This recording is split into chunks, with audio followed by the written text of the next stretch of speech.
Hello everyone, welcome to PWIIT JAM and CSI NET YouTube channel. आज हम target IIT JAM 2025 free YouTube series में plant physiology के बारे में पढ़ने वाले हैं एंड स्पेसिफिकली प्लांट हार्मोन्स के बारे में पढ़ने वाले हैं। क्योंकि आज ये हमारा पहला लेक्चर है तो हमारे पास कोई रिकैप नहीं है, लेकिन चलिए शुरुआत करते हैं विद प्लांट हार्मोन्स, जिनको हम फाइटो हार्मोन्स भी बोलते हैं। अब जब हम फाइटो हार्मोन्स की बात कर रहे हैं तो सबसे पहले जान लेते हैं what is the definition of plant hormones. Basically बच्चों, प्लांट्स है ना डिफरेंट टाइप्स के हार्मोन सिंथेसाइज करती हैं, और ये हार्मोन्स की रिक्वायरमेंट किसके लिए हो सकती है? या तो प्लांट अपनी ग्रोथ के लिए इसको रिक्वायर कर सकता है, सिंथेसाइज करता है, या फिर कभी कभी अगर एनवायरनमेंट में स्ट्रेस बहुत ज़्यादा है तो अपनी ग्रोथ को इनहिबिट करने के लिए भी ये इन हार्मोन्स को सिंथेसाइज करता है। तो चलिए डेफिनेशंस को जानते हैं। मैं डेफिनेशन लिख देती हूँ ताकि आप लोगों को अच्छे से याद रहे। प्लांट हार्मोन्स क्या होते हैं? Plant growth hormones basically small organic molecules होते हैं। These are small organic molecules that are required। कभी ये क्वेश्चन जरूर आता है बच्चों कि असल में प्लांट हार्मोन्स तो चलो प्लांट सिंथेसाइज करते हैं, लेकिन कितनी क्वांटिटी या कितने अमाउंट में वो या कितनी कंसंट्रेशन में वो रिक्वायर्ड होता है, वो क्या होता है? तो हमेशा याद रखना, जो भी स्मॉल ऑर्गेनिक कंपाउंड्स जो कि फाइटो हार्मोन्स होते हैं एक प्लांट जो सिंथेसाइज करता है, that are required in very low concentration. तो सेकेंड पॉइंट हमारा क्या होगा? Plant growth hormones are small organic molecules या compounds that are required in very small quantity. ठीक है, सेकेंड पॉइंट क्या है? सेकेंड पॉइंट है they are required in very small quantity. They are required in very small quantity। और इससे पहले मैंने आपसे क्या बोला? दे कैन बी, वो रेगुलेट करते हैं ग्रोथ को। रेगुलेट करने का मतलब होता है या तो वो ग्रोथ प्रमोट करेंगे या फिर वो ग्रोथ को इनहिबिट करेंगे। Therefore, plant growth hormones are small organic molecules that are required in very small quantity and they can regulate the growth of a plant. That is, they can either promote or they can either inhibit the growth of a plant. तो third point क्या हो जाएगा बच्चों? That they regulate the growth of a plant। They regulate growth of a plant, जिसका मतलब होता है that is, वो क्या कर सकते हैं? they can either promote growth and development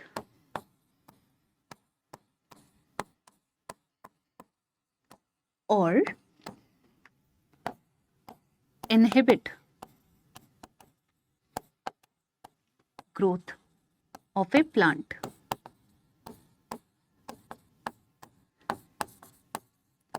चलिए, ये तो बात हो गई कि असल में प्लांट हार्मोन्स का काम क्या होता है, कितने टाइप्स के प्लांट हार्मोन्स होते हैं। एक अगर हम प्लांट कितने टाइप के प्लांट हार्मोन्स को सिंथेसाइज करता है उसकी बात करते हैं, तो जनरली बच्चों 5 डिफरेंट टाइप्स के प्लांट हार्मोन्स सिंथेसाइज करता है एक प्लांट। अपार्ट फ्रॉम दैट और भी हार्मोन्स होते हैं, जैसे आपने ब्रासिनोस्टेरॉइड सुना होगा, सैलिसिलिक एसिड, जस्मोनिक एसिड सुना होगा। ये भी हार्मोन्स के फॉर्म में ही एक्ट करते हैं, लेकिन इनका फंक्शन थोड़ा सा अलग हो जाता है ग्रोथ और डेवलपमेंट से। अपार्ट फ्रॉम दैट इनका फंक्शन होता है। तो इसीलिए हम basically 5 major types of hormones की बात करने वाले हैं। 5 मेजर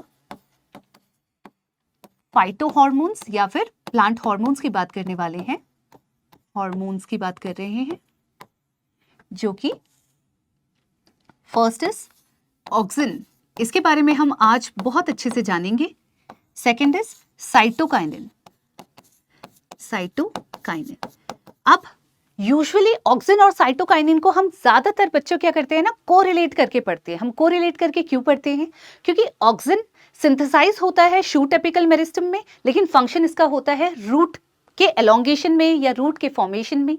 वहीं अगर हम साइटोकाइनिन की बात करें तो साइटोकाइनिन कहाँ पे सिंथेसाइज होता है? साइटोकाइनिन सिंथेसाइज होता है रूट एपिकल मेरिस्टम में। मतलब ये आपके पास रूट है, दिस इज योर रूट।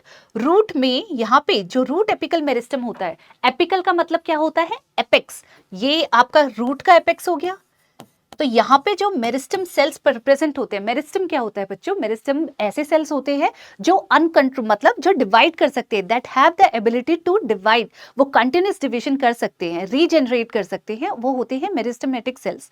ठीक है, तो जो रूट है ये आपका क्या है, दिस इज योर रूट, ये हमारी रूट है, कंप्लीट रूट है यहाँ तक। रूट में ये वाला पोर्शन होता है रूट का एपेक्स, तो रूट के एपेक्स में रूट एपिकल मेरिस्टम प्रेजेंट होते हैं। क्या प्रेजेंट होता है, रूट एपिकल मेरिस्टम प्रेजेंट होते हैं। इस रूट एपिकल मेरिस्टम में बेसिकली मेरिस्टम प्रेजेंट होता है और इसमें आपका कौन सिंथेसाइज होता है, साइटोकाइनिन बेसिकली यहाँ पे सिंथेसाइज होता है, लेकिन इनका फंक्शन ऑपोजिट होता है, दैट इज शूट के डेवलपमेंट में साइटोकाइनिन इन्वॉल्व होता है, जबकि अगर हम ऑक्सिन की बात करें तो ऑक्सिन कहाँ सिंथेसाइज होता है, ऑक्सिन होता है शूट के एपिकल, ये आपका शूट हो गया, ये शूट का शूट एपेक्स हो गया, हमारा शूट का एपेक्स है, शूट एपेक्स है, और शूट एपेक्स में दैट इज शूट एपेक्स में प्रेजेंट होता है शूट एपिकल मेरिस्टम, जिसको हम सैम भी बोलते हैं, सैम प्रेजेंट होता है। और शूट एपिकल मेरिस्टम में बेसिकली कौन सिंथेसाइज होता है, ऑक्सिन सिंथेसाइज होता है, लेकिन इसका फंक्शन कहाँ होता है, इसका फंक्शन होता है रूट्स में। इसीलिए हम इन दोनों के फंक्शन को ऑपोजिट के फॉर्म में पढ़ते हैं। इसीलिए हमेशा आपने कभी भी देखा होगा कैलस का डेवलपमेंट भी करना होता है, तो यही दो हॉर्मोन्स को हम एज अ ग्रोथ हार्मोन देते हैं। ठीक है, चलिए दो हॉर्मोन्स की बात कर ली हम लोगों ने, तीसरा हार्मोन क्या है, तीसरा है गिब्रेलिक, या फिर आप जैसे भी इसे प्रोनाउंस करते हो जिब्रेलिक एसिड, एसिड के फॉर्म में। फिर आपके पास फोर्थ होता है एब्साइसिक एसिड, एब्साइसिक एसिड। एब्साइसिक एसिड क्या होता है बच्चों, एब्साइसिक एसिड को हम वाटर स्ट्रेस हार्मोन भी बोलते हैं। वाटर स्ट्रेस हार्मोन कैसे, अभी जब हमने प्लांट ग्रोथ हार्मोन्स को पढ़ा था, उसके डेफिनेशन को आपने देखा था, तो हमने क्या लिखा, कुछ हार्मोन्स तो ग्रोथ को प्रमोट करते हैं और कुछ हार्मोन्स ग्रोथ को इनहिबिट भी करते हैं।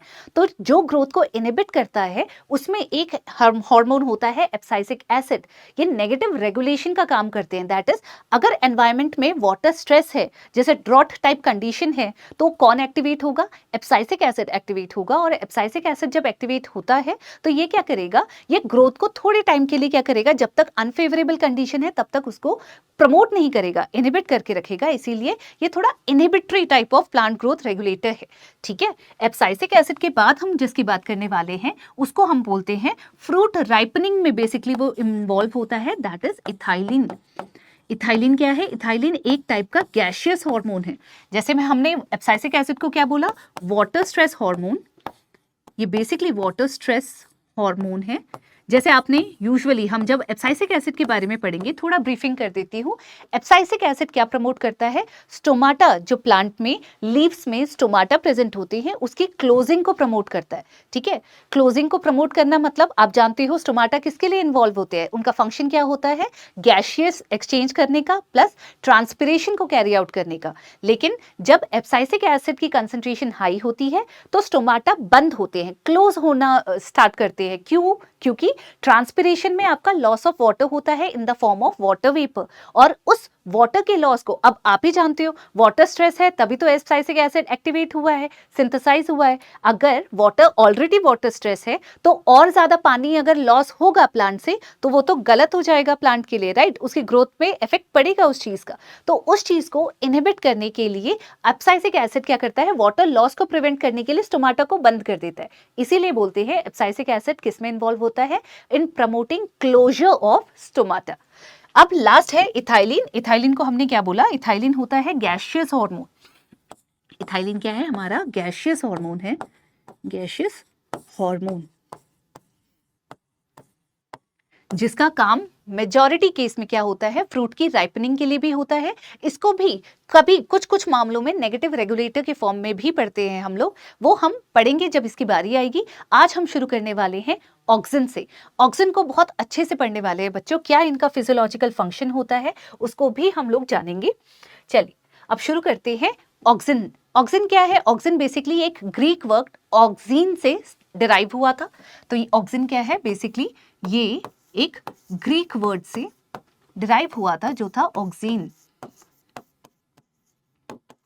इस ऑक्सीन का मतलब क्या होता है? इस ऑक्सीन का मतलब होता है टू एनलार्ज या फिर ग्रो करना। इसका मतलब क्या होता है? इसका मतलब होता है टू एनलार्ज या फिर ग्रो। ठीक है, अब ऑक्सिन की मीनिंग तो आपको पता चल गई। ऑक्सिन का काम बेसिकली क्या होता है बच्चों? मैंने इससे पहले भी आपको बता दिया कि ये कहाँ सिंथेसाइज होते हैं, शूट एपिकल मेरिस्टम में। लेकिन ग्रोथ किसकी प्रमोट करते हैं? रूट की प्रमोट करते हैं। तो बेसिकली ये ग्रो करवाने में हेल्प करते हैं, इसीलिए हमने ग्रीक वर्ड से ये ऑक्सिन को डिराइव किया था। ये ऑक्सिन जो टर्म था that was also given by Fritz went. Basically इसको डिस्कवरी का श्रेय, ऑल्दो इसकी डिस्कवरी बहुत लोगों ने की थी, जैसे डार्विन भी इन्वॉल्व थे, बॉयसन भी इन्वॉल्व थे, लेकिन क्रेडिट मेन इसको दिया जाता है, किसको दिया जाता है? फ्रिट्ज वेंट को दिया जाता है। तो अगर हम देखें, जो टर्म था ऑक्सिन, किसने दिया था? इसको फ्रिट्ज वेंट ने दिया था।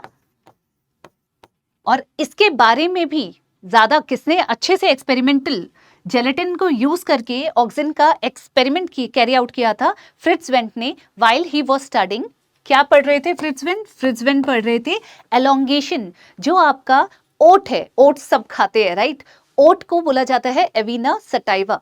ये प्लांट के जब कोलियोप्टाइल को स्टडी कर रहे थे फ्रिट्ज वेंट, तब उनको ऑक्सिन पता चला, ऑक्सिन के बारे में उन्होंने पता लगाया, और इसीलिए ऑक्सिन के मतलब डिस्कवरी का जो श्रेय है that is given to Fritz Went. ठीक है बच्चों, तो फ्रिट्ज वेंट क्या कर रहे थे? While studying elongation of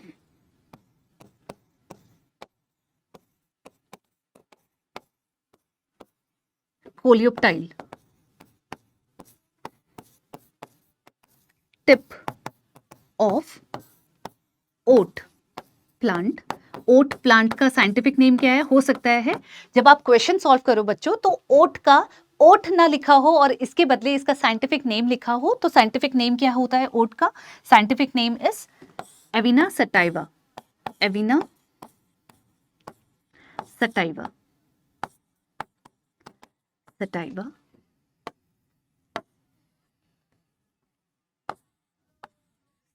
sativa, ठीक है, ओट को एविना सटाइवा बोलते हैं। अब सबसे पहले ये बताइए कोलियोप्टाइल टिप का मतलब क्या होता है?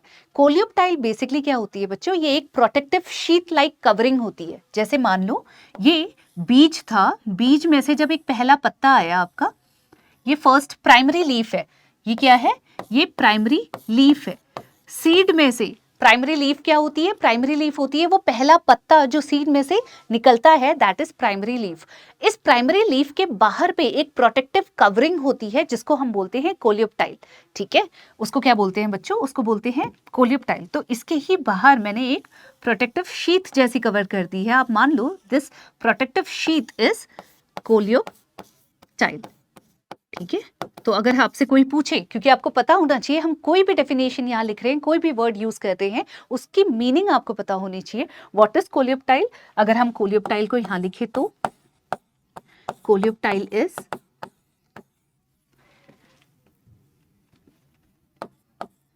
Protective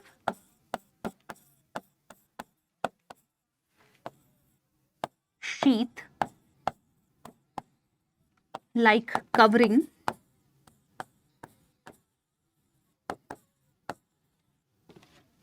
around primary leaf of monocot। ठीक है, तो ये होता है आपका कोलियोप्टाइल। तो कोलियोप्टाइल टिप में जब एलोंगेशन को स्टडी कर रहे थे फ्रिट्ज वेंट, तब उन्होंने ऑक्सिन को बेसिकली डिस्कवर किया था, और उन्होंने एक एक्सपेरिमेंट किया था जेलेटिन को यूज करके। जेलेटिन को प्लेस किया था कोलियोप्टाइल टिप को कट करके, उसकी हम ब्रीफिंग कर लेंगे बाद में, लेकिन पहले जानना जरूरी है कि असल में डिस्कवरी किससे की थी। तो हमने क्या पढ़ा बच्चों? इसमें हमने पढ़ा कि ऑक्सिन असल में एक ग्रीक वर्ड ऑक्सेन से डिराइव्ड है, जिसका मतलब होता है टू एनलार्ज या फिर टू ग्रो। असल में एक्सपेरिमेंट किया था फ्रिट्ज वेंट ने जब वो एलोंगेशन की स्टडी कर रहे थे कोलियोप्टाइल टिप की, किसमें? ओट में या फिर एविना सटाइवा में, और तभी उन्होंने ये टर्म दिया था ऑक्सिन। अब अगर हम ऑक्सिन की बात करें तो ऑक्सिन क्या होते हैं, सिंथेटिक भी होते हैं, नेचुरली अकरिंग भी होते हैं। इनकी सबसे पहले एक सीक्वेंशियल वे में अगर हम स्टडी करें तो पहले बात करते हैं साइट ऑफ सिंथेसिस की, कि असल में ऑक्सिन सिंथेसाइज होता कहाँ पे। अगर हम साइट ऑफ सिंथेसिस की बात करें, साइट ऑफ सिंथेसिस की बात करें तो सबसे पहले मैंने एक चीज तो आपको बिल्कुल क्लियर कर दी है कि auxin are synthesized in apical meristem. किसके apical meristem? Shoot apical meristem में। तो फर्स्ट क्या है आपकी site of synthesis? Shoot apical meristem, जिसको कभी कभी क्वेश्चन में शूट एपिकल मेरिस्टम ना दे के अगर सैम के फॉर्म में भी आंसर किया है, ऑप्शन में है, तो वो भी सही होगा। सैम होता है shoot apical meristem. Secondly, shoot की बात तो हो गई, शूट तो कॉमन साइट है सिंथेसिस की ऑक्सिन की। इसके अलावा आपको ऑक्सिन हमेशा डेवलपिंग लीव्स, जो लीव्स होते हैं या यंग लीव्स होते हैं उसमें मिल सकता है, डेवलपिंग फ्रूट्स या सीड्स में भी मिल सकता है। तो हमेशा याद रखना बच्चों, जो भी चीज ग्रो कर रही है उसमें ऑक्सिन की मात्रा आपको कहीं ना कहीं मिलेगी। तो सेकेंड आपका क्या है? सेकेंड है young leaves, young leaves. And third है आपका डेवलपिंग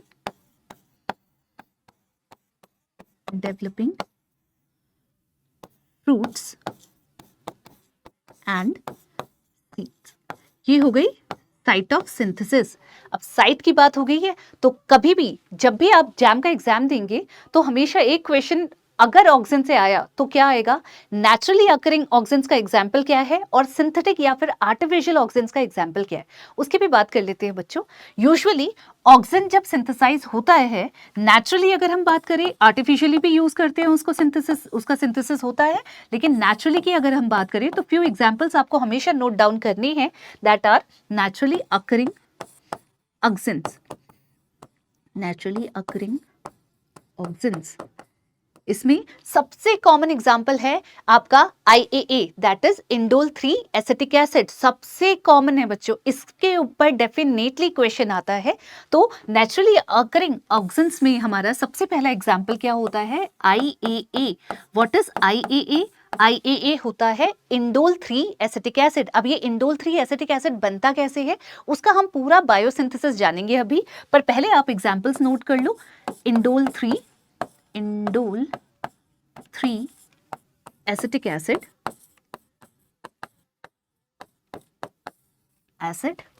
सेकेंड होता है IBA।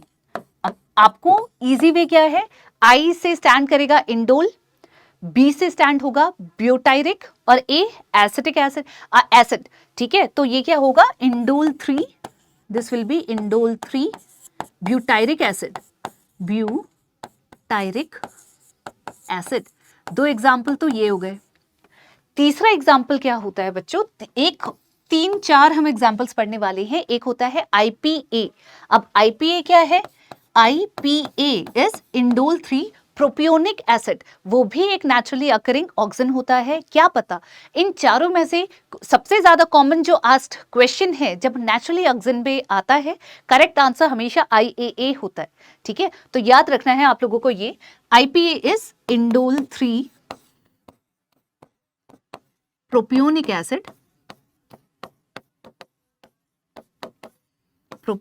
Acid, and fourth is PAA.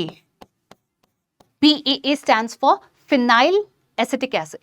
ये क्या है बच्चों? ये है आपका phenyl acetic acid। तो ये 4 एग्जाम्पल हैं ऑफ नेचुरली अकरिंग ऑक्सिन्स के। अब नेचुरली ऑक्सिन आ गए, नेचुरली जो भी सिंथेसाइज एक प्लांट करता है वो ये 4 टाइप के होते हैं। अपार्ट फ्रॉम दैट अगर हम सिंथेटिक का एग्जाम्पल देखें तो सिंथेटिक में हमारे क्या आते हैं बच्चों? सिंथेटिक ऑक्सिन्स, या फिर आप इन्हीं को बोल सकते हो आर्टिफिशियल ऑक्सिन्स। और इनमें मेन मेजॉरिटी जब भी क्वेश्चन पूछा जाता है तो आंसर 2 चीजों का होता है। एक आपने बहुत कॉमनली सुना होगा 2,4-D और दूसरा आपने सुना होगा NaA।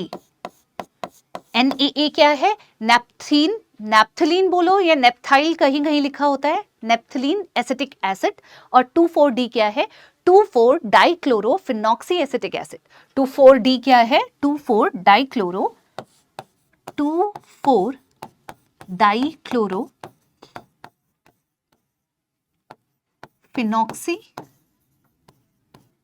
Acetic acid.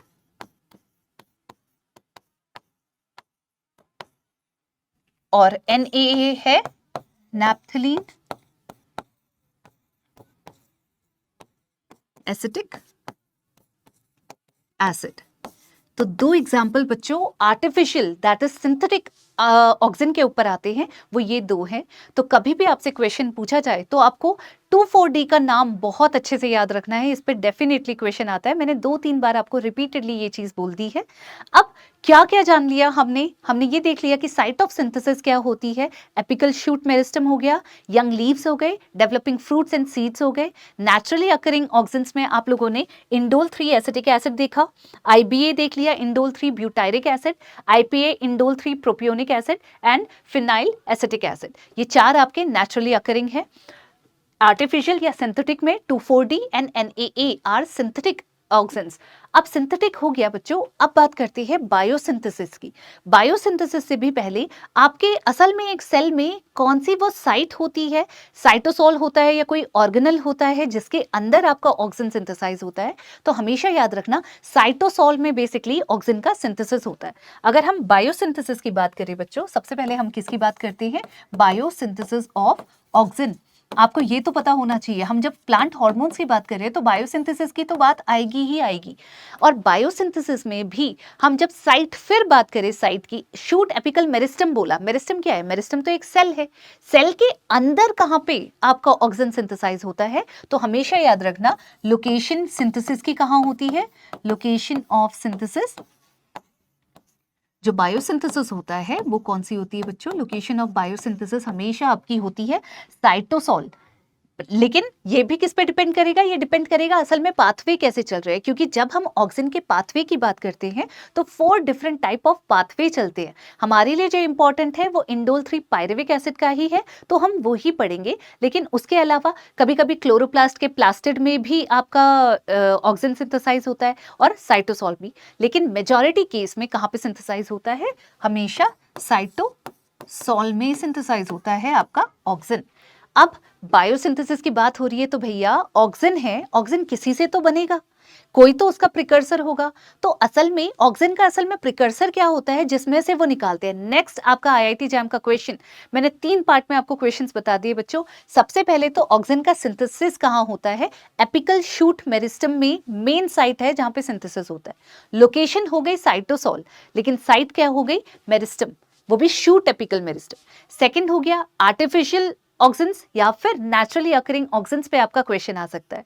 थर्ड आपके क्या होगा कि असल में what is the precursor of oxygen, उस पे क्वेश्चन आ सकता है। डिफरेंट अमाइनो एसिड्स दिए होंगे, आपको करेक्ट अमाइनो एसिड खोजना है, आंसर क्लिक करना है कि कौन सा सही है। तो प्रिकर्सर कौन होता है? Precursor tryptophan. बेसिकली आपका जो अमाइनो एसिड ट्रिप्टोफैन है, ट्रिप्टोफैन, ये एक्ट करता है as a precursor for the synthesis of auxin. Auxin की सिंथेसिस ट्रिप्टोफैन को एज अ प्रिकर्सर यूज करके होती है। By which pathway? Basically 4 different pathway मैंने आपको बता दिया। ट्रिप्टामीन पाथवे होता है, इंडोल एसिटामाइड पाथवे होता है, एसिटोनाइट्राइल पाथवे होता है। जो हम पढ़ने वाले हैं that is indole 3 pyruvic acid pathway. तो ट्रिप्टोफैन हो गया। पाथवे कौन सा पढ़ने वाले हैं बच्चों? पाथवे पढ़ने वाले हैं हम लोग इंडोल 3 एसिटिक एसिड बनाने के लिए। इंडोल 3 पायरुविक एसिड पाथवे, क्योंकि इंडोल 3 एसिटिक एसिड क्या है? मेन ऑक्सीजन है हमारा, तो उसको बनाने के लिए इंडोल 3 पायरुविक एसिड पाथवे आपको यूज करना होता है या सेल को चलाना पड़ता है to synthesize auxin in the cytosol of apical shoot meristem. ठीक है, तो इंडोल 3 पायरुविक एसिड पाथवे के बारे में बात कर लेते हैं बच्चों। अब आप एक चीज जानिए, जब आप क्वेश्चन सॉल्व करते हैं, मैंने आपको हर एक टाइप के बच्चों जो आ चुके हैं फ्रॉम 2010 टू 2024 किस टाइप के ऑक्सीजन से रिलेटेड क्वेश्चंस आए हैं वही मैं आपको बता रही हूँ। तो हमारा पाथवे कौन सा है? Indole 3 pyruvic acid. इसकी बात करते हैं, indole 3 pyruvic acid pathway.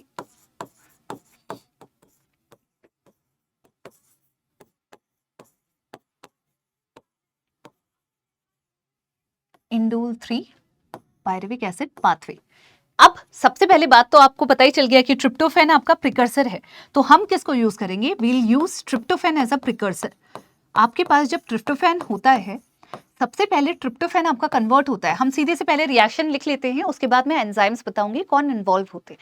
Tryptophan सबसे पहले ही कन्वर्ट होता है। पाथवे का नाम क्या है? Indole 3 pyruvic acid pathway. तो फर्स्ट ट्रिप्टोफैन का डीअमीनेशन होता है और ये कन्वर्ट होता है इनटू इंडोल 3 पायरुविक एसिड में। क्या हुआ इसका? ट्रिप्टोफैन का हुआ हमारा डीअमीनेशन। तो पहला स्टेप कौन सा होता है बच्चों? डीअमीनेशन का सबसे पहला स्टेप होता है। तो डीअमीनेशन हुआ ट्रिप्टोफैन का इंडोल 3 पायरुविक एसिड में in the presence of tryptophan. Enzyme कौन सा होगा? Tryptophan transaminase enzyme. अब जब ट्रिप्टोफैन ट्रांसअमीनेज ट्रिप्टोफैन को कन्वर्ट करता है into indole 3 pyruvic acid, indole 3 pyruvic acid further convert होता है। यहां पे क्या होगा? यहां पे होता है ऑक्सीडेटिव डीकार्बोक्सिलेशन। सेकंड स्टेप में क्या होता है बच्चों? सेकंड स्टेप में होता है ऑक्सीडेटिव डीकार्बोक्सिलेशन। यहां लिख देती हूं मैं, ऑक्सीडेटिव डीकार्बोक्सिलेशन। और इसमें आपका इंडोल 3 पायरुविक एसिड कन्वर्ट होता है इंडोल 3 इंडोल मैं लिख देती हूं यहां पे एसिटा एल्डिहाइड। फिर इसका ऑक्सीडेशन होता है and it gets converted into indole 3 pyruvic acid, जो कि हमारा इंडोल 3 एसिटिक एसिड, जो कि बेसिकली पहला नेचुरली अकरिंग ऑक्सीजन है। ठीक है, हमने शुरू कैसे किया बच्चों? हमने शुरू किया, ट्रिप्टोफैन था। ट्रिप्टोफैन सबसे पहले कन्वर्ट हुआ into indole 3 pyruvic acid. Indole 3 pyruvic acid convert हुआ इंडोल 3 एसिटाल्डिहाइड में, और इंडोल 3 एसिटाल्डिहाइड फिर कन्वर्ट किस में होता है? ये कन्वर्ट होता है IAA में। और IAA क्या है? Indole 3 acetic acid. Indole 3 acetic acid में यहां पे कौन सा एंजाइम होता है? Indole 3 pyruvic acid decarboxylase enzyme. Indole 3 pyruvic acid decarboxylase. यहां पे इंडोल 3 एसिटाल्डिहाइड डीहाइड्रोजिनेज एंजाइम आता है। यहां पे कौन सा एंजाइम आता है? Indole 3 acetaldehyde dehydrogenase. बस तब कन्वर्ट होता है आपका ट्रिप्टोफैन एज अ प्रिकर्सर। तो हमने क्या बोला? मेन क्वेश्चन आपका यहां से आता है, तो इसको हम मार्क कर लेते हैं बच्चों। ट्रिप्टोफैन मेन है, विच इज प्रिकर्सर। ये है प्रिकर्सर ऑक्सिन का, precursor of auxin. Very important है, वेरी इंपॉर्टेंट। फिर ट्रिप्टोफैन कन्वर्ट होता है इंडोल 3 पायरुविक एसिड में, indole 3 pyruvic acid indole 3 acetaldehyde में with the help of indole 3 pyruvic acid decarboxylase, और एसिटाल्डिहाइड इंडोल 3 एसिटिक एसिड में होता है कन्वर्ट इंडोल 3 एसिटाल्डिहाइड डीहाइड्रोजिनेज। यहाँ पे ऑक्सीडेशन होता है और ये कन्वर्ट हो जाता है इनटू एसिटिक एसिड। तो ये आपके 3 स्टेप्स थे बच्चों। तीनों स्टेप्स होने के बाद आपको फाइनली एक नेचुरली अकरिंग ऑक्सीजन मिलता है। This was all about biosynthesis of oxygen. जब हमने बायोसिंथेसिस पढ़ ली, अब बायोसिंथेसिस हो गई, ऑक्सीजन हमने सिंथेसाइज कर लिया। अब क्या? ऑक्सीजन जब सिंथेसाइज हो जाता है बच्चों, तो ऑक्सीजन का यूज भी तो होगा, ऑक्सीजन की सिग्नलिंग भी तो होगी। हो सकता है ना, आपके प्लांट ने, जो भी प्लांट था, प्लांट ने ऑक्सीजन को सिंथेसाइज किया, तो ऑक्सीजन का सिंथेसिस होने के बाद उसके कितने फिजियोलॉजिकल फंक्शंस होते हैं, दैट इज वो किस तरीके से ट्रांसपोर्ट होता है, और डिफरेंट फंक्शंस जहां पे भी वो ट्रांसपोर्ट हुआ है वहां पे वो क्या फंक्शन परफॉर्म करता है, हम उसके बारे में पढ़ने वाले हैं। अभी देखते हैं, चलिए। ट्रांसपोर्ट ऑफ ऑक्सीजन, ऑक्सीजन असल में कैसे ट्रांसपोर्ट होता है? हमेशा याद रखना बच्चों, क्या ऑक्सिन कहाँ सिंथेसाइज हुआ? हमने बोल दिया शूट एपिकल मेरिस्टम में ऑक्सिन का हमने सिंथेसिस कर लिया। अब अगर ऑक्सिन प्लांट के टिप पे, शूट के एपेक्स पे सिंथेसाइज हुआ है, तो एपेक्स से वो कहाँ को मूव करेगा? एपेक्स से वो ऊपर की तरफ तो जाएगा नहीं, क्योंकि ऊपर तो कोई ऑर्गन है ही नहीं, राइट? अब ऊपर से उसको बेसिपेटल फॉर्म में नीचे की तरफ आना है, राइट? ऊपर से उसको रूट तक जाना है, different parts of a plant जाना है। अगर हम एक प्लांट को बनाएं, अगर हम प्लांट को देखें बच्चों, ठीक है, ये मान लो फर्स्ट लीफ, ये एक टिप टिप हो गई इसकी, प्लांट है ये हमारा,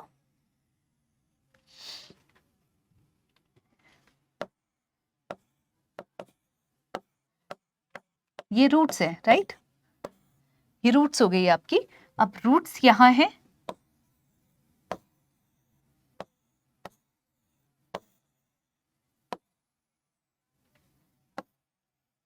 ये लीव्स है। अब यहां पे हमने सिंथेसाइज किया है, इस पोर्शन में हमने क्या सिंथेसाइज किया? हमने सिंथेसाइज कर दिया है ऑक्सिन। अब ऊपर शूट एपिकल मेरिस्टम में आपने सिंथेसाइज किया, शूट एपिकल मेरिस्टम में सिंथेसाइज करने के बाद वो कहां पे मूव हुआ? वो उसको मूव करना है रूट में। रूट एलोंगेशन को प्रमोट करता है, क्योंकि ऑक्सिन और different parts of a plant, हमने क्या बोला था, आपका जो ऑक्सिन होता है वो यंग लीव्स, डेवलपिंग लीव्स जो होते हैं वहां पे भी जाता है, राइट? तो हमेशा हर जगह प्रेजेंट है, वहां पे हर जगह इसको ट्रांसपोर्ट होना है, तो आना तो ऊपर से नीचे की तरफ ही है ना, राइट? तो इसीलिए हमेशा याद रखना बच्चों, जब हम ट्रांसपोर्ट की बात करते हैं ऑक्सिन की, तो ट्रांसपोर्ट हमेशा यूनिडायरेक्शनल होता है। ऑक्सिन का ट्रांसपोर्ट कैसा होता है? सबसे पहले यूनिडायरेक्शनल होता है, एक ही डायरेक्शन में होगा। कभी भी अभी पहले नीचे चल गया फिर नीचे से ऊपर जाएगा, ऐसा कभी नहीं होता। यूनिडायरेक्शनल ट्रांसपोर्ट होता है, और प्लस यूनिडायरेक्शनल के साथ साथ पोलर ट्रांसपोर्ट होता है, क्योंकि एक ही डायरेक्शन में होता है, राइट? तो यूनिडायरेक्शनल होता है, सेकंड होता है पोलर ट्रांसपोर्ट। जब हम पोलर ट्रांसपोर्ट की बात करते हैं बच्चों, तो पोलर ट्रांसपोर्ट में हमेशा एक चीज याद रखनी है आप लोगों को, जब पोलर ट्रांसपोर्ट होता है, ये पोलर ट्रांसपोर्ट बहुत स्लो ट्रांसपोर्ट होता है। दैट इज, जब भी पोलर ट्रांसपोर्ट के थ्रू होता है, तो जो पाथवे चलता है, जब आपने प्लांट फिजियोलॉजी पढ़ी है, तो आपने प्लांट पहले भी खुद से भी जानी होगी बच्चों, हम दो तरीके के पाथवे से ट्रांसपोर्टेशन पढ़ते हैं, या तो हम खाने का ट्रांसपोर्टेशन पढ़े, या फिर वाटर या मिनरल्स का ट्रांसपोर्टेशन पढ़ते हैं। और वो दो पाथवे क्या होते हैं? एक होता है एपोप्लास्टिक पाथवे और एक होता है सिम्प्लास्टिक पाथवे। तो जब हम पोलर ट्रांसपोर्ट की बात करते हैं, ये पोलर ट्रांसपोर्ट बेसिकली किस पाथवे से चलता है? ये चलता है एपोप्लास्टिक पाथवे से, एपोप्लास्टिक पाथवे से, ठीक है? और इसको चाहिए होती है एनर्जी। एनर्जी मतलब एक्टिव फॉर्म ऑफ ट्रांसपोर्ट है ये। एक्टिव ट्रांसपोर्ट की कभी भी बात आती है तो हमेशा एक्टिव ट्रांसपोर्ट में एनर्जी खर्च होती है। एनर्जी खर्च होना मतलब एटीपी की रिक्वायरमेंट होती है। तो हमने क्या बात की, जब हम ट्रांसपोर्टेशन की बात करते हैं ऑक्सिन की, ऑक्सिन हार्मोन है, तो इसका ट्रांसपोर्ट यूनिडायरेक्शनल होता है, पोलर होता है, एक्टिव ट्रांसपोर्ट होता है, और एपोप्लास्टिक पाथवे के थ्रू होता है। एक्टिव ट्रांसपोर्ट है तो एटीपी रिक्वायर्ड होगा, ठीक है? जब हम एक्टिव ट्रांसपोर्ट की बात करते हैं बच्चों, एक्टिव ट्रांसपोर्ट की बात करते हैं, तो एक्टिव ट्रांसपोर्ट में हमारे पास क्या चाहिए होता है? हमें एक्टिव ट्रांसपोर्ट के लिए हमेशा एटीपी रिक्वायर्ड होता है। क्या रिक्वायर्ड होता है? एटीपी रिक्वायर्ड होता है। अब मैंने आपसे बोला कि ये एपोप्लास्टिक पाथवे से होता है। एपोप्लास्टिक पाथवे क्या होता है? आपको ये भी तो पता होना चाहिए। जब हम सिम्प्लास्ट और एपोप्लास्टिक पाथवे की बात करते हैं, व्हाट इज एपोप्लास्टिक पाथवे? अगर हम एपोप्लास्टिक पाथवे की बात करें बच्चों, तो आप जानते हो ये एक सेल है, मान लो दिस इज एक प्लांट सेल है। एक सेल दूसरे सेल से किससे अटैच होता है? प्लाज्मोडेस्माटा से अटैच्ड होता है। फिर एक सेल दूसरे सेल से प्लाज्मोडेस्माटा से के थ्रू अटैच है। तो ये सेल आपके अटैच्ड है, राइट? और ये बीच वाला पोर्शन क्या है? This is plasmodesmata. थोड़ा सा ऐसे गैप करके बनाते हैं इस तरीके से। ये कनेक्टिंग एक साइटोप्लाज्मिक स्ट्रीमिंग के फॉर्म में ये चलते हैं इस तरीके से, ठीक है? कनेक्टेड होते हैं। ये प्लाज्मोडेस्माटा है, ये है प्लाज्मोडेस्माटा।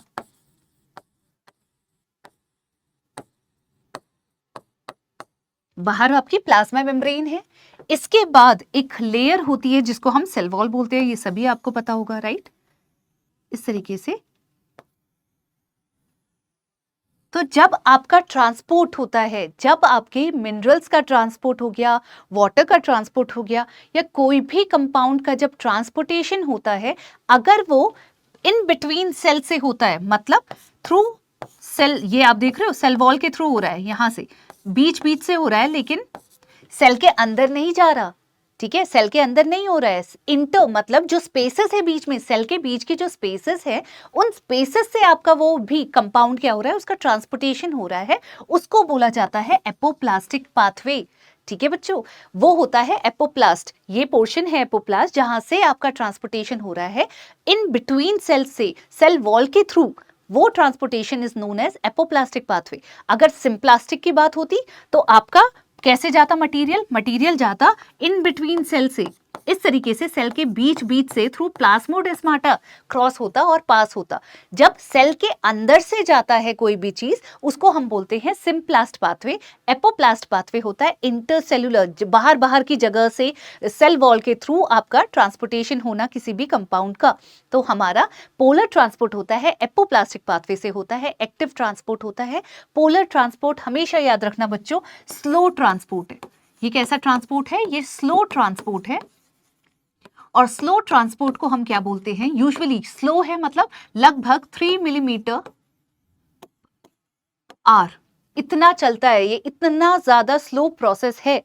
तो हमने बात कर ली ट्रांसपोर्ट ऑफ ऑक्सीजन की बच्चों, कैसा है, बेसिपेटल ऊपर से नीचे की तरफ आता है, फिर एक्रोपेटली जाता है, और फिर सिंथेसाइज होता है शूटेपिकल मेरिस्टम में, जाना इसको डाउनवर्ड्स होता है, different parts of the plant होता है, unidirectional polar transport, active through apoplastic pathway, energy required, slow process. ये हमारा क्या है, this is all about transport of oxygen. अब ऑक्सीजन का ट्रांसपोर्ट भी हो गया डिफरेंट ऑर्गन्स में। बात करते हैं फिजियोलॉजिकल फंक्शन ऑफ ऑक्सीजन की। मैंने एक लिस्ट लिखी हुई है बच्चों यहाँ पे, these are the major functions of auxin. जो भी फिजियोलॉजिकल फंक्शंस ऑक्सीजन परफॉर्म करता है आफ्टर सिंथेसिस, जहां पे वो सिंथेसाइज हुआ, ट्रांसपोर्ट होके अपने अपने पार्ट पे चले गया, अब वहां पे कैसे प्रोसेस को कैरी आउट करता है, तो डिफरेंट फंक्शंस होते हैं इसके। क्या फंक्शन होते हैं, सबसे पहला होता है सेल एलोंगेशन। अब सेल एलोंगेशन का मतलब क्या, आपका ऑक्सीजन क्या करता है, ये आपके पास एक सेल है, ये आपके पास एक सेल है, आप जानते हो सेल वॉल होती है, किससे बनी होती है, सेल्यूलोज माइक्रोफाइब्रिल से सेल वॉल बनी होती है, राइट। किससे बनी है बच्चों, सेल्यूलोज की माइक्रोफाइब्रिल से, माइक्रोफाइब्रिल्स से। ये जो सेल्यूलोज के माइक्रोफाइब्रिल्स होते हैं, ऑक्सीजन की मदद से क्या होता है, जब ऑक्सीजन का ट्रांसपोर्टेशन होता है तो पीएच में चेंज आता है। जब पीएच में फ्लक्चुएशंस होते हैं और चेंज आता है, उसके वजह से आपके जो सेल्यूलोज माइक्रोफाइब्रिल्स होते हैं बच्चों, इसमें इलास्टिसिटी आती है। क्या होती है, due to change in pH, due to change in pH, जो सेल्यूलोज माइक्रोफाइब्रिल्स होते हैं आपके, उसमें क्या आता है, उसमें फ्लेक्सिबिलिटी आती है, फ्लेक्सिबिलिटी, ठीक है। ये क्या होते हैं, ये इलास्टिक बनते हैं, या हम बोल सकते हैं फ्लेक्सिबल कन्वर्ट होते हैं। और फ्लेक्सिबिलिटी आने की वजह से सेल का क्या होता है, सेल एलोंगेट करता है। सेल क्या करता है बच्चों, सेल एलोंगेट करता है अगर फ्लेक्सिबिलिटी या इलास्टिसिटी आती है। और पीएच जब वापस से नॉर्मल होता है, वापस से ये क्या करते हैं, अपने ओरिजिनल साइज में आते हैं। तो यूजुअली क्या होता है, सेल का जब भी कहीं पे एलोंगेशन है, इसका मतलब there is difference in pH, जिसके वजह से ऑक्सीजन क्या प्रमोट कर रहा है, सेल को इलास्टिसिटी प्रोवाइड कर रहा है, फ्लेक्सिबिलिटी प्रोवाइड कर रहा है, ताकि वो एनलार्ज हो, एलोंगेट करे, ठीक है। तो फर्स्ट फंक्शन इज सेल्यूलोज, जो सेल एलोंगेशन। सेकेंड फंक्शन क्या है, सेल डिफरेंशिएशन। मतलब आपने कोई भी सेल है, सेल में अगर आप ऑक्सीजन डालो, हाई कर दो, मैं यहां पे लिख के बताती हूँ बच्चों, हमने सेकेंड फंक्शन क्या पढ़ना है, सेकेंड फंक्शन है सेल का डिफरेंशिएशन भी प्रमोट करता है ऑक्सीजन, डिफरेंशिएशन। जब हम सेल के डिफरेंशिएशन की बात करते हैं, अगर आप ऑक्सीजन सप्लाई करो एक सेल में, ठीक है, आपने क्या किया, ऑक्सीजन को सप्लाई किया, तो ऑक्सीजन क्या करता है, अगर आपकी ऑक्सीजन की कंसंट्रेशन कैसी है, अगर ऑक्सीजन की कंसंट्रेशन आपकी हाई है, तो किसका डिफरेंशिएशन प्रमोट करता है ऑक्सीजन, ऑक्सीजन प्रमोट करता है जाइलम वेसल्स, जो भी आपके जाइलम है। आपने परमानेंट टिश्यूज देखा होगा या सुना होगा परमानेंट टिश्यूज में, तो परमानेंट टिश्यूज में हम जाइलम फ्लोएम के बारे में भी बात करते हैं बच्चों। तो हाई कंसंट्रेशन अगर जाइलम की है, आपके सॉरी ऑक्सीजन की है, तो क्या प्रमोट होगा, ये प्रमोट करता है differentiation of xylem, differentiation of xylem, जिसके वजह से आप जानते हो जाइलम क्या है, जाइलम बेसिकली 4 टाइप के आपके जाइलम में जाइलम वेसल्स होते हैं, जाइलम वेसल्स होते हैं, ट्रैकीड्स होते हैं, जाइलम फाइबर्स होते हैं, tracheids, xylem fibres,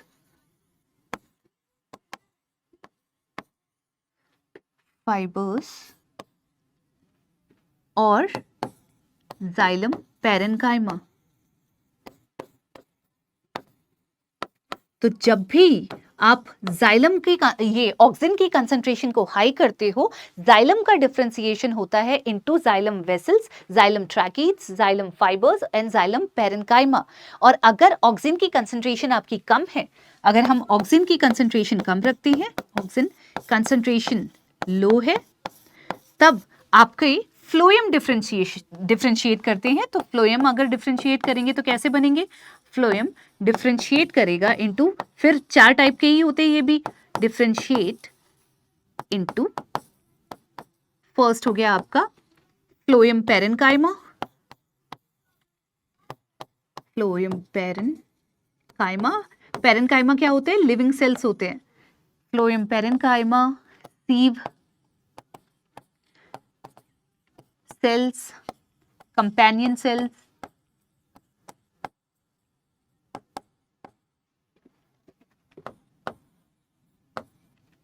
phloem fibers।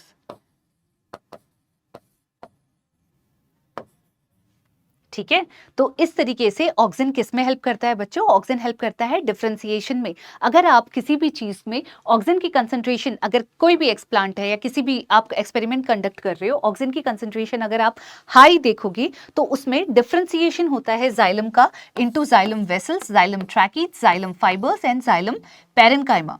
ठीक है, और अगर फ्लोएम में ही कंसंट्रेशन आप लो रख दोगे तो फ्लोएम का भी डिफरेंशिएशन होगा 4 पार्ट्स में। चलिए, अब इसके अलावा थर्ड फंक्शन क्या है? ऑक्सिन हमेशा फोटोट्रोपिज्म को प्रमोट करता है। अब फोटोट्रोपिज्म को प्रमोट करना मतलब क्या है? What is phototropism? लाइट की प्रेजेंस में आपका जो भी प्लांट है उसका मूवमेंट, किसी भी प्लांट के ऑर्गन का, कोई भी पार्ट ऑफ प्लांट का जब मूवमेंट होता है towards light, that is known as phototropism. तो आपका ऑक्सिन क्या करता है? ऑक्सिन ऑल्सो प्रमोट्स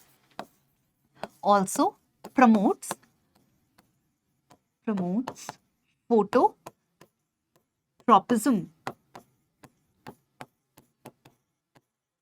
अब फोटोट्रोपिज्म की बात हो गई तो फोर्थ हम बात कर लेते हैं, ऑक्सिन क्या करता है? एपिकल डोमिनेंस को प्रमोट करता है। एपिकल डोमिनेंस का मतलब क्या होता है बच्चों? Auxin promotes apical dominance. Apical dominance का मतलब क्या है? कभी भी आपने घर में भी देखा होगा, आपके घर में प्लांट्स होते हैं, राइट? अब प्लांट्स में क्या करते हो आप लोग? जब तक एपिकल डोमिनेंस मतलब क्या होता है? ऑक्सिन आपको पता है कहां पे सिंथेसाइज होता है? शूट एपिकल मेरिस्टम में, टॉप एपेक्स में, शूट की एपेक्स में आपका ऑक्सिन सिंथेसाइज होता है। आपने यूजुअली देखा होगा जब आप टिप को कट कर देते हो, घर में अपने प्लांट्स की कटिंग करते हो, तो आपने देखा है साइड से प्लांट उगने लग जाते हैं, राइट? तो जब तक आप टिप की ऊपर शूट के एपेक्स की कटिंग नहीं करते हो तब तक आप लैटरल ग्रोथ को नहीं देखते हो प्लांट में। तो यही चीज होती है एपिकल डोमिनेंस, दैट इज आप क्या कर रहे हो? एपेक्स ही अपना ग्रो करते जा रहा है, लैटरली जो ब्रांचेस हैं या लैटरल बड फॉर्मेशन है उसको इनहिबिट करके रखना इज एपिकल डोमिनेंस। वहीं अगर हम साइटोकाइनिन की बात करें तो साइटोकाइनिन क्या करता है? एपिकल डोमिनेंस को इनहिबिट करता है, लैटरल बड फॉर्मेशन, लैटरल इस तरीके से ब्रांचेस को उगने में हेल्प करता है। तभी तो जब तक ऑक्सिन है तब तक एपिकल डोमिनेंस होगी, इस तरीके से प्लांट बढ़ेगा। जैसे ही आपने टिप को कट करा, क्योंकि शूट टिप ही मेन साइट है ऑक्सिन सिंथेसिस की, शूट टिप आपने कट कर दी, अब क्या होगा? अब लैटरली प्लांट्स आपके जो बड्स होते हैं वो इस तरीके से ग्रो करते हैं। इसका मतलब होता है ऑक्सिन क्या करता है? प्रमोट करता है एपिकल डोमिनेंस। अब हमारे पास फिफ्थ क्या है? ऑक्सिन जो होता है वो फ्रूट के डेवलपमेंट को प्रमोट करता है, फ्रूट सेट में हेल्प करता है। क्या बोला हमने? ऑक्सिन हेल्प करता है, प्रमोट करता है फ्रूट डेवलपमेंट, फ्रूट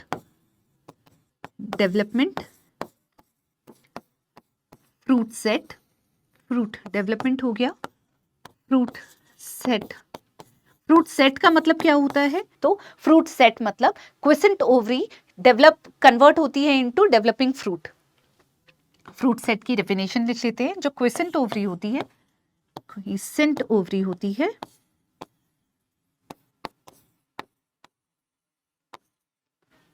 ट्रांजिशन होता है इसमें इनटू ट्रांजिशन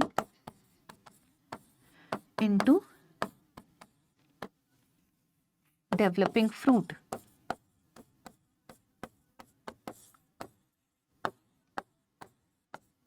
ट्रांजिशन किसमें होता है? Into developing fruit. पार्थेनोकार्पी को भी प्रमोट करता है ऑक्सिन। अब पार्थेनोकार्पी का मतलब क्या होता है बच्चों? पार्थेनोकार्पी होता है कार्पी, जहां पे आ गया, हम किसकी बात कर रहे हैं? ऑक्सिन प्रमोट करता है पार्थेनोकार्पी को। अब पार्थेनोकार्पी का मतलब क्या है? कार्पी कहीं पे भी आ गया, they are talking about fruit, fruit की बात हो रही है।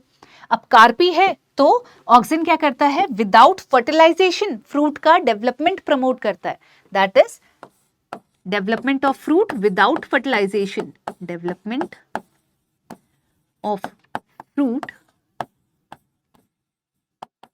without fertilization, this is known as parthenocarpy. इसके अलावा हमारे पास एक और फंक्शन होता है जो आपका ऑक्सिन परफॉर्म करता है, दैट इज रूट का फॉर्मेशन। अब रूट भी कैसे फॉर्मेशन को प्रमोट करता है?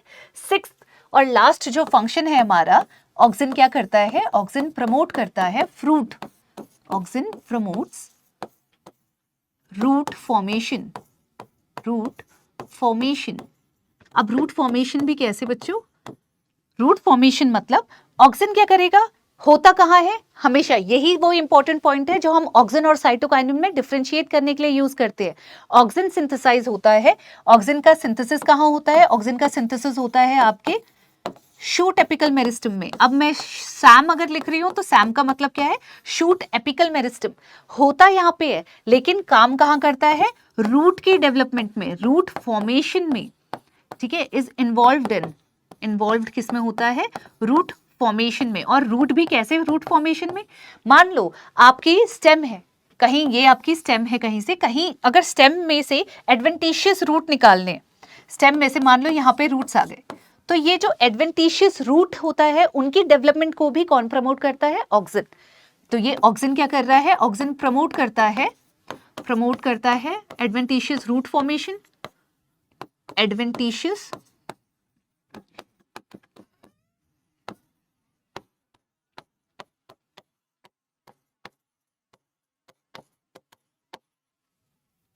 Adventitious root formation. और जैसे ऑक्सिन है, ऑक्सिन ने क्या प्रमोट किया? एडवेंटिशियस रूट फॉर्मेशन को प्रिवेंट किया। एडवेंटिशियस रूट मतलब किसी मेन पार्ट कहाँ होता है? ये आपके प्लांट का ये वाला पार्ट है जहां से रूट निकलना है, राइट? यही वो मेन फॉर्म होता है जिसमें मेन आपकी रूट्स निकलती हैं।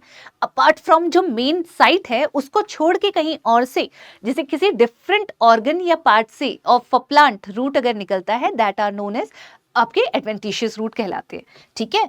इस तरीके से एडवेंटिशियस रूट फॉर्मेशन तो प्रमोट करता ही है। Apart from that lateral root formation जो होता है उसको भी वो करता है, उसके भी प्रमोशन, दैट इज फॉर्मेशन को प्रमोट करता है, बट जो मेन रूट होते हैं, प्राइमरी रूट फॉर्मेशन है, उसको नहीं प्रमोट करता। ये हमेशा याद रखना बच्चों। रूट्स में भी कौन से टाइप के रूट को प्रमोट करता है वो याद रखना जरूरी है। एक तो एडवेंटिशियस रूट फॉर्मेशन को हेल्प करता है, प्रमोट करता है सिंथेसिस में इसके, और सेकेंड आपका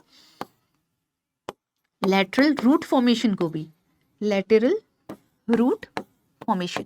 प्राइमरी तो आपको पता है, जो मेन रूट है आपकी वो आपकी प्राइमरी हो गई, लेकिन साइड वाली रूट्स हो गई लैटरल रूट्स हो गई। तो लैटरल रूट फॉर्मेशन को और एडवेंटिशियस रूट फॉर्मेशन को प्रमोट करता है ऑक्सिन, लेकिन उसके अलावा वो जो प्राइमरी रूट फॉर्मेशन होता है उसको प्रमोट नहीं करता, ठीक है? ये सारे ऐसे झाड़ बनाने में ये हेल्प करता है। तो हमने क्या किया बच्चों? हमने डिफरेंट फिजियोलॉजिकल फंक्शंस पढ़े, जिसमें सेल एलोंगेशन था। सेल एलोंगेशन कब होता है? जब ऑक्सिन के वजह से पीएच में चेंज आता है एक सेल के, तो जो सेल्यूलोज माइक्रोफाइब्रल्स होते हैं उनमें इलास्टिसिटी, एक्सटेंसिबिलिटी आती है, जिसके वजह से वो एक्सटेंड होते हैं और एलोंगेट करते हैं। Second, cell differentiation. अगर आप ऑक्सिन की कंसंट्रेशन हाई रखोगे तो जाइलम डिफरेंशिएट होगा into different forms of xylem, और अगर लो रखोगे ऑक्सिन की कंसंट्रेशन को तो फ्लोएम डिफरेंशिएट करेगा।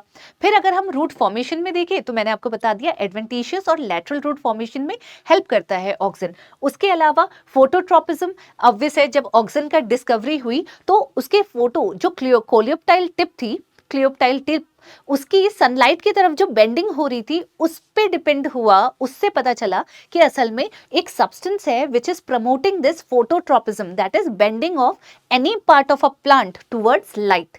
ठीक है, तो ये फोटोट्रोपिज्म था। एपिकल डोमिनेंस मतलब मैंने आपको बता दिया, जब तक शूट एपिकल मेरिस्टम प्रेजेंट है तो प्लांट जो भी है वो इस तरीके से उगता है, लंबाई में उगता है। अगर आपने शूट एपिकल मेरिस्टम को कट कर दिया, ऑक्सिन की सिंथेसिस वाली साइड को ही आपने कट कर दिया, तो लेटरल जो ब्रांचेस होती है, बड्स होती है, वो फॉर्मेशन हो जाता है ड्यू टू साइटोकाइनिन के सिंथेसिस की वजह से।